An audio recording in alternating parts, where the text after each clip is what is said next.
The 80s were shaped by crack dealers doing evil things. We had murders 2 blocks away from the White House. That's Alpo Martinez, 80s street legend, speaking from prison to Feds magazine years ago. When we killed this big drug dealer in D.C., it was such a big deal.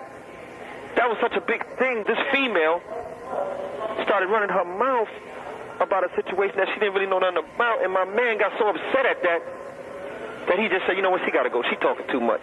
But they were a major influence on hip-hop because in America, we love gangsters. There's something quintessentially American about the glorification of the gangster. My name is Nelson George, and I was the executive producer of American Gangster on BET. There's something about us as a nation that we have our official values, and then we have our real values. Our official values include chastising drug dealers, but our real values include lionizing the...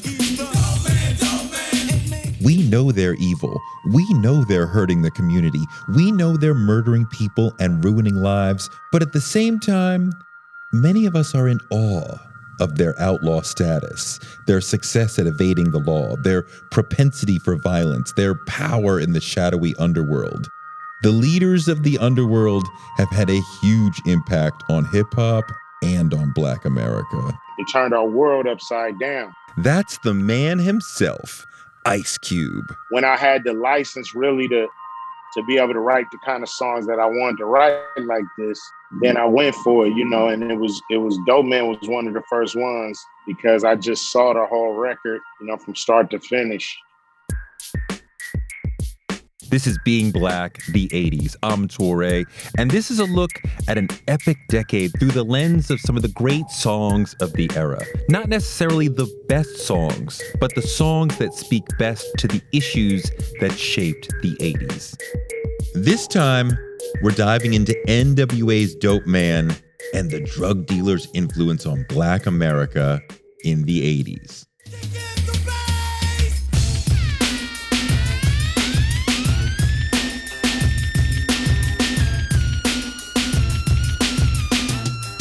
That insane synth line from N.W.A.'s 1987 song, Dopeman, always makes me lose my mind. That's some scrunch up your face type funk right there. Dr. Dre produced that beat. He interpolated that synth line from the Ohio Players song, Funky Worm. And when I close my eyes and hear that line,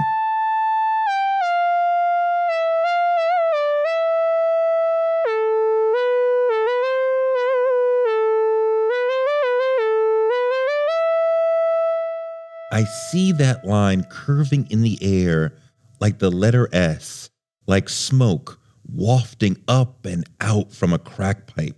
And the beat.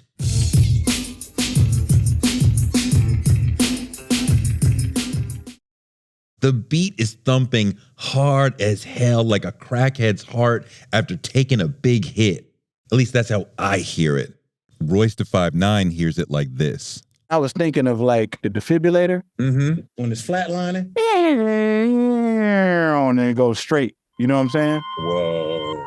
You know what I'm saying? Like that's how it hit me. A defibrillator. Yes.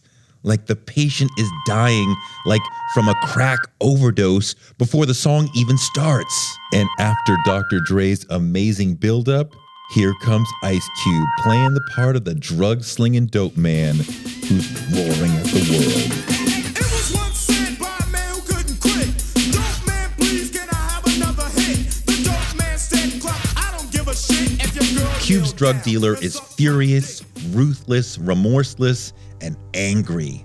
You can feel the rage gushing out of him. The sort of rage that seems common in crack dealers and makes people afraid of them. One of the things that comes through in that record is the anger that the dope man feels. Here's Ice Cube again. I'm really, kind of explaining how it go down, but also releasing the frustration I have with that lifestyle ultimately because I've seen it, tear down family members. Biba Adams is from Detroit. She's an editor at theGrio, and she did a deep study on drug dealer culture in college. I think these are angry young men. These are angry people who are growing up under tough circumstances, there's not opportunity out there for them. Then this comes along, and it was even more anger, because you have to have that anger as your shield. You have to be angry to be able to even pull a trigger, at another human being. And so I think that the anger really was a protective thing. Anger is a great motivator as well. When you can say, I'm angry at the country for keeping me from opportunity. I'm angry at this, I'm angry at that. It can be a really good excuse to do bad things. Dopeman is powered by the anger of young Black LA. People who grew up in streets that prepared them for battle. I flew to LA and it was just like Vietnam. That's the legendary rapper, the D.O.C. This is D.O.C, 6-member, some say, of N.W.A. He said Compton in the 80s at night was scary. I think the young guys in Los Angeles, they were raised for war. Those guys were raised for combat. So they didn't have any other goal in mind but just survive by any means necessary. You're not going to survive in South Central unless you are battle tested and battle ready. Wasn't made for serious thinkers to come outside and pontificate on how life is supposed to be. You better bring you some motherfucking gunplay or something if you're gonna be outside. You're raised to fight. You're raised to be us on this street against them motherfuckers on that street. That's the vibe of Dopeman. Cube's talking about a young man who's got an Uzi and a temper, and he's angry at everything, including his customers.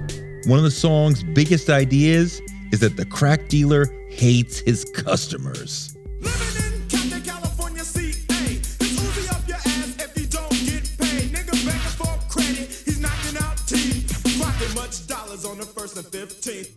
A good capitalist is supposed to love his customers. They're the ones making him rich. But crack dealers had a whole different relationship with the fiends. So that attitude, as far as if you're not going to care about yourself, I'm damn sure not going to care about you. So that also permeated within, the atmosphere of drug dealers. That's my man, Samson. My name is Samson Styles. So you was looked down upon if you use drugs. Even though I'm making money from you, you still look down upon from using it. Samson was in the streets for years. I grew up in the streets. Once the crack game came into existence, I got heavy into that. I went from selling crack to robbing crack dealers, going back to selling crack again. I hustled in North Carolina, Virginia, Ohio. People that's from the streets, they know me. I did 7 years in prison. I've been shot 5 times. Everything that the street had to offer, I participated. And now I overcame and became a broadcast award-winning journalist and changed my life around. Samson and others said Cube's sense of disdain for the crackheads was widespread among dealers, and it came from the fact that crackheads seem to care nothing for themselves. How can you respect someone who doesn't have self-respect? This is Nelson George.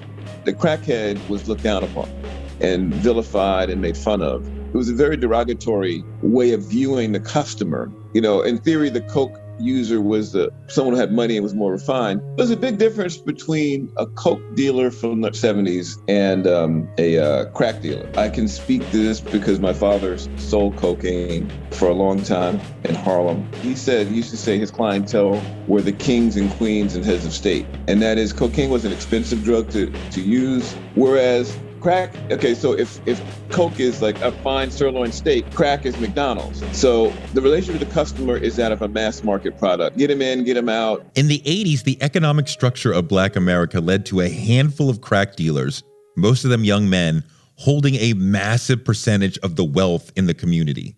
Ice Cube says he's Rocking much dollars on the 1st and 15th. Meaning whenever the welfare checks roll in, the money flows to him. It's almost like the community was playing a game of Monopoly where the crack dealers had Broadway and Park Place and they had hotels on them and no one else had any property. So their bankroll was gigantic and everyone else's was small. It felt like money was falling out the sky. I'm Kevin Chiles. Currently, I'm CEO of Diva magazine, and I'm also the author of The Crack Era. It's called The Rise, The Fall, and The Redemption of Kevin Chiles. I spent a little bit of time incarcerated for running what's considered a It's called a CCE, a continual criminal enterprise, which considered me to be a kingpin. Kevin made a ton of money in the streets. And the money came really fast. I was probably 19, 20 years old when I seen my first $1 million. A year or two before that, I didn't know where my meals was coming from. And now here I am, can travel the world, I can buy pretty much anything I want. When the drug dealers held a gigantic share of the community's wealth, they had an outsized say in what happened in the community, in what businesses or institutions started or continued, and which ones didn't. For example, the entire existence of N.W.A. flows out of Eazy-E making money in the drug game and investing it into the launch of N.W.A. and his label, Ruthless Records. The story goes that it was all Eazy's money, and that's pretty much the truth. And Eazy got his money by any means necessary. I asked Cube if Eazy having his own money from the street gave them the freedom to say whatever. Part of what powered N.W.A. was y'all were standing on Eazy's money that he had made on the street. So you could say whatever you want. He was a dope man. At the end of the day, I seen him put rocks in his Sherwin Vega. We had a shot of that in the movie a little bit. He would put that stuff in his speakers, pull it out, serve, do his thing. And so we didn't care where the money came from. It was like, we can have studio time, let's go. And we can do anything we want to do. We can say anything we want to say. He was like, yep, go for it. And it was the freedom that we needed to make a record like Dopeman. The song Dopeman may not have ever existed without drug money. I mean, as raw and real as hip-hop was, N.W.A. stood out for how honest and aggressive they were about life on the street and the feelings of the hood. Fuck the police coming straight from the underground. They probably would have scared a lot of labels away, or at least had labels rejecting their most honest, raw stuff. Got a black eye 'cause the dope man hit her. There was a song when my debut called Bridget, and it was the one song that was in the tradition of those guys' music. And Atlantic made me take that shit right off. It was like, nah, that doesn't really work for us. That goes back to your point about the freedom to put out what you want to put out. It's my opinion that N.W.A. could put out songs like Fuck the Police, really only because they had that money, Eazy's money behind them, and they were doing independent music. And you didn't have the confines of the machine telling you what you could and couldn't say. They had enough money to run their own label, so they were able to get on the mic and say whatever they wanted. A lot of the hip-hop industry was aided and abetted by drug money. This is Royce the 5'9". I remember just hearing distinctive stories about like Alpo, like investing money into like stuff related to like labels, Bad Boy. Kevin Chiles said the same thing. I had more of an association with Rockefeller. On the great podcast Louder Than a Riot, Too Short said, crack had a lot to do with why Too Short succeeded, because the crack money financed basically hip hop nationwide. Before I signed to Jive Records, everything I ever did was funded by cocaine, everything. I can't go to Bank of America. I couldn't walk into Wells Fargo and say, all I need is $5,000 to start the company. It was 50 banks that I knew of in Oakland, 50 different dudes that I knew that had the bag that might be interested in taking a small piece of their earnings and helping me start Too Short. The drug money just offered the guys at the bottom the opportunity to get in down on the ground floor. I really believe it was a blessing because just for that very reason. Without that, you don't have a lot of young entrepreneurs building themselves something and having action at billions of dollars. A lot of hip-hop artists got help from crack dealers. Even in the instance of LL Cool J, there was times that he would wear our jewelry or use our cars as props in the videos. This is early on in his career. It's just not him. It's a bunch of rappers. They knew us. And when they went to do a video, they would borrow our cars, our jewelry. We would, like I said, dress them up. And many artists got direction from crack dealers. Every rapper should be thankful for the hustlers that came up before them. That's the rapper Jim Jones from Dipset. The 80s lifestyle and the 90s lifestyle is something that we still emulating and glorifying today. When we came outside, we wanted to be just like the dudes we seen on the corner with the newest sneakers and the jewelry on, with the prettiest girls and all the fly cars. We didn't know about anything else but what we saw. We didn't know the circumstances. We didn't know if it was bad, if it was good. We just knew we wanted that. They wanted to be fly like that. All the musicians wanted to be like the drug dealers, and starting from back as far as I can remember, from like LL Cool J and things like that. Like he had one of the hustlers from my project, Big Dave, who probably was one of the richest dudes to come out of Harlem, had his car on the cover of one of his albums and things like that. So big drug dealers who had more money than they knew what to do with often helped people by giving them money so they could be athletes or launch businesses. Nelson George saw that. There were a lot of video stores, barbershops, beauty salons that had drug money funded into it. Candy stores, rim shops, stuff like that. Kevin Chiles lived that. So there was kids who played basketball and went off to college that we helped to finance that. We sponsored trips all the time for whatever it was. Actually, in the earlier days of the Rucker, I financed the Rucker. That's infamous today. I was instrumental in that. Like, I mean, for years at a time, I actually paid to pay for the referees, to pay for the trophies whenever they fell short a certain kind of way. So there's a lot of things like that we did that was behind the scenes, but we didn't do it for the gratification of somebody saying that we did it. We did it because, you know, it was our community. We understood what certain people were doing, and we assisted them, hoping that at some kind of way, you know, it would reciprocate itself somewhere down the road. I know that the community that I helped destroy, there was a mindset of mine that I figured I would offset by giving back equally. But deeper than providing money itself, for some people, the crack dealers provided the inspiration to be entrepreneurial. Samson Styles talked about that. We were always taught coming up then to be your own boss. Even if you was working for someone temporarily, the big dream is to get your own connect, to get your own product, to have your own workers, to have your own block, to have your own stuff going on. And that transformed, you know, into legal businesses as well. And a lot of the drug dealers back then, you'll see them with a cab stand or a grocery store or a pool hall, bar. And this kind of inspired, you know, the youth coming up. They wanted their own stuff. Even if they didn't want the drugs, they might have wanted their bar. They wanted to have a pool hall. They wanted to have a cab stand. So it kind of pushed that entrepreneur spirit. Before that, I remember coming up and with my mother basically saying, you know, go to school so you could get a good job. It was basically go to school so you could get a good job and work for someone and kind of be miserable. I see my father miserable working for someone. The government, and he was a dental technician, and he always was angry. So I think the drug dealers of the 80s, they definitely impacted the entrepreneurial spirit that exists within the Black community today. Kevin Chiles remembers when Diddy, who used to be called Puffy or Puff, was young, like before he started Bad Boy, and how the energy and the example of Harlem dealers inspired him. Puff, at the time when he was just starting, he would hang out at Harlem quite a bit, you know, so he basically garnered a certain degree of credibility for hanging with the guys uptown, you know, and seeing almost what we were doing in the street as far as marketing our products. He sort of took that concept and, you know, just used it in the music business. A lot of hip hop's entrepreneurial spirit flows from the example of the crack dealer.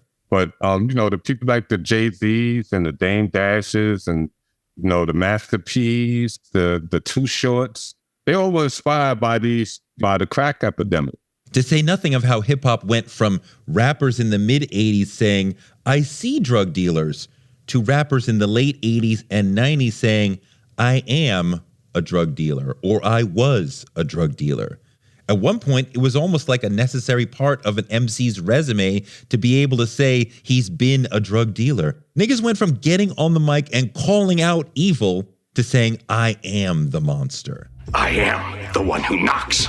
I don't think hip-hop culture. That's Biba Adams. I don't think the hip-hop generation, I don't think the hip-hop industry as an economic industry and a huge driver of Black economic success, which doesn't get its props for, I don't think it would exist without the crack epidemic. I know 100%. I knew a drug dealer that was a woman. Her name was Pig. I remember that was her nickname, and she had a Mustang 5.0. You had to have a 5.0, especially here in Detroit. And, you know, seeing her with big knots, it didn't make me want to sell drugs, But there was something about her that I admired. I admired that she was fresh. I admired that her hair was done. I admired that she had a nice car, that she had all this swag, and that she was doing her own thing. And especially that she was doing it in a male industry. And I haven't forgotten Pig to this day. And I had to be like 13, 14 years old. I definitely think that seeing success, it created in me personally the idea that I could try anything. I could do almost anything. That anything was possible if you put your mind to it and you put your grind to it and, you hustled. So I still live with that spirit in me. Now, a word from our sponsors. I'm Torre. Join us for crazy true stories about stars who I really hung out with, like Snoop, Jay-Z, Prince, Kanye, and the time I got kidnapped by Suge Knight. Don't miss my animated series, Star Stories with Torre, from the theGrio Black Podcast Network.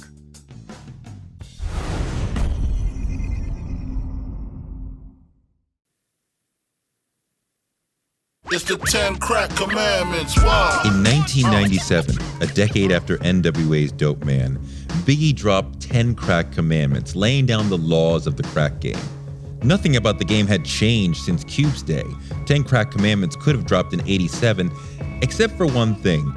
The song's perspective is an example of how hip-hop's response to crack had changed. Where Ice Cube was talking about someone else, Biggie was saying he himself was a dealer. He is the monster. And so his song reveals part of how 80s crack dealers felt. It helps us understand part of why Cube's character in Dopeman was so angry. To me, the number one thing that stands out when I go through Big's commandments is this. Over and over, Big is saying, you can't trust anyone. That's the majority of the lessons on the song. You can't trust your hood. Never let no one know how much dough you hold. You can't trust your crew. Them cats that squeeze your guns can hold jumps too. Don't talk to cops. If niggas think you're snitching, they ain't trying to listen. In law number 3, he comes right out and says it. Number 3, never trust nobody. Your mom's set that ass up, properly gassed up, hoodie the masked up. For that fast buck, she be laying in the bushes to light that ass up. You can't even trust moms? Damn. Big's exaggerating for comedic purposes here. I've met his mom. She's a saint. But she did inadvertently mess with his crack this one time. His man D.O.C was on my other podcast, Torre Show, and he told me the story. We actually finished cooking, you know what I mean? And we set it on the windowsill to dry in his room. He had the window with the fire escape. So we set it there, and I think we maybe went downstairs. Definitely no smoking in the house. Forget that, you know what I mean? So we went downstairs to smoke, and then we came back up. As soon as he opened the door, she was right at the door and was like, hey, yo, how many times I gotta tell you about leaving these dishes in your room? But that night, put them in the sink. So he looked at me, he's like, what dishes? She's like, the dish you left on the windowsill with the hard mashed potatoes. He's like, all right, ma, try to brush by her real quick to get to the kitchen. You couldn't say no. He's like, all right, ma, all right. So we went to the kitchen. We was hoping that she didn't put it in the actual sink. The good thing is she scraped it in the garbage first and then washed the plate. So, he was like, all right, I'll grab the garbage. We was digging through that garbage like homeless people. We had barbecue sauce, everything on it. Yo, I'm telling you. And it still went. But that's not what Big's talking about in this song.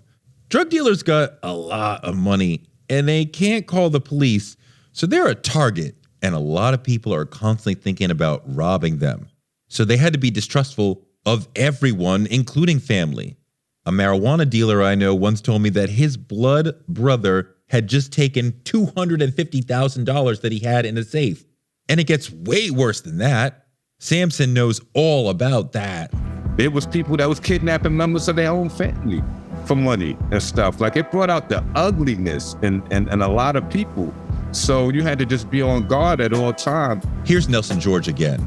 I look at all of those crack era narratives. It's a paranoid lifestyle. You're doing something that's patently illegal that involves large sums of cash, and that there's always the threat of violence in terms of you being robbed as a dealer, you being betrayed to the police, you even in dealings with whoever you wholesale or retail your drugs from, there's always a chance that you're getting beat on the deal. I mean, that's one of the things I really think about. In fact, the whole crack era, quite honestly, was a sense of paranoia.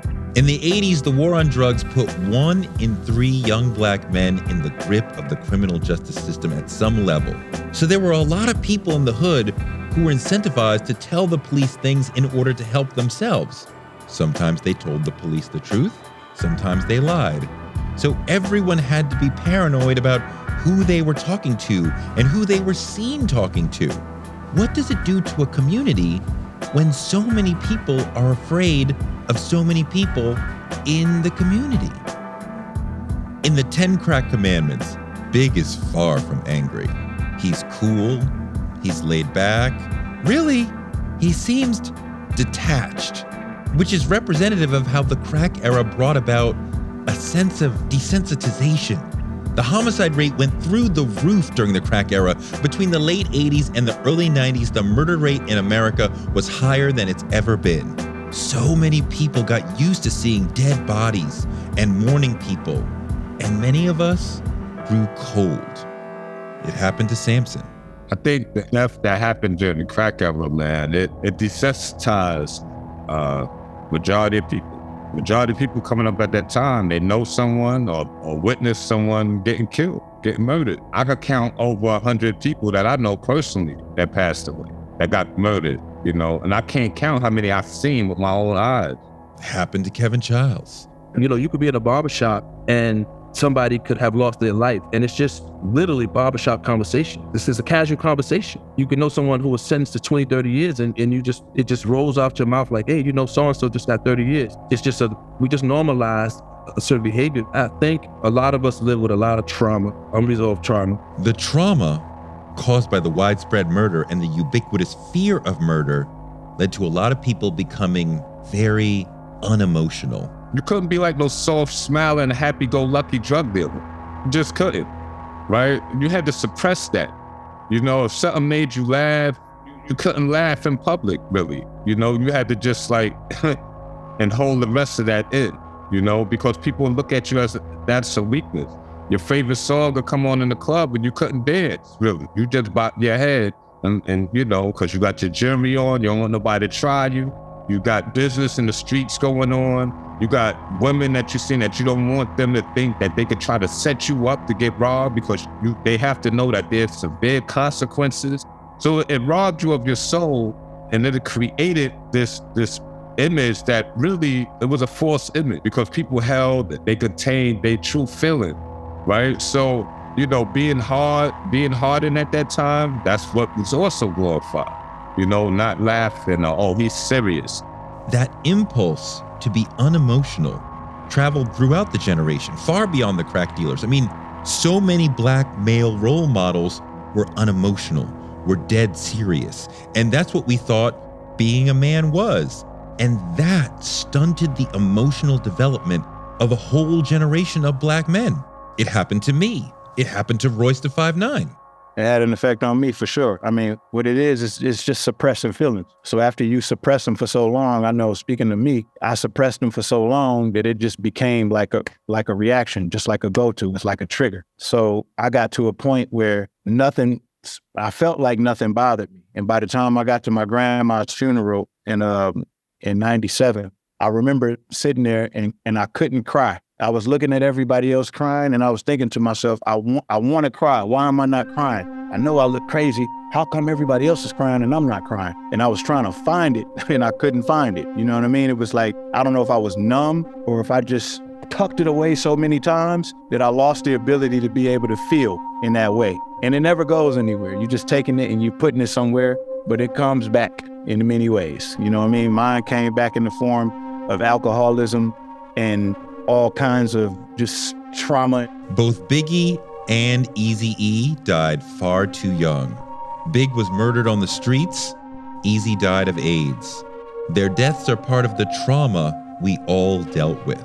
Hip-hop culture has been through a lot of death, both iconic figures and civilians who were part of the culture. All that death has caused that trauma that we're talking about and led to people's souls being paralyzed, their emotions being frozen, and also to a lot of squandered humanity. Biggie and Eazy, as well as Tupac and many others who died or got locked away in prison, are emblematic of the thousands and thousands and thousands of young Black lives lost. This is Nelson George. There's an entire generation of really potentially brilliant people, really interesting or innovative people who just died stupidly and young. Biggie and Tupac to me are metaphors more than everyone talks about them, but they are metaphors for scores and scores of people who didn't make it past 25. That's just a loss that we'll never calculate of how much potential, human potential, was squandered in acts of violence. So the loss of smart, creative talent was just immense. And it was over a corner that's now probably has a red graphic beyond on it. Being Black in the 80s is quite often about tragedy and heartbreak. The crack trade and the war on drugs put millions in prison or in the cemetery or in the grip of addiction that damaged their lives. But being Black in the 80s is also about us taking steps forward. It's a complicated period. It's also about the rise of hip-hop and the industry around it that created millionaires and solid jobs and a culture that would take over the world. It's also about finally winning the long, hard battle to create a holiday for Dr. Martin Luther King Jr.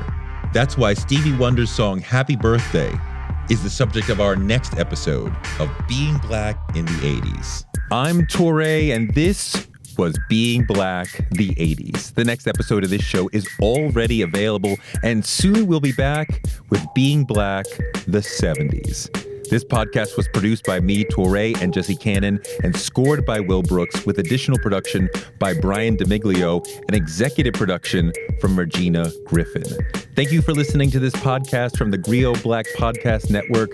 Please tell a friend and check out the other shows on the Grio Black Podcast Network, including Blackest Questions with Chrissy Greer, Dear Culture with Panama Jackson, The Grio Daily with Michael Harriet, and Writing Black with Maisha Kai.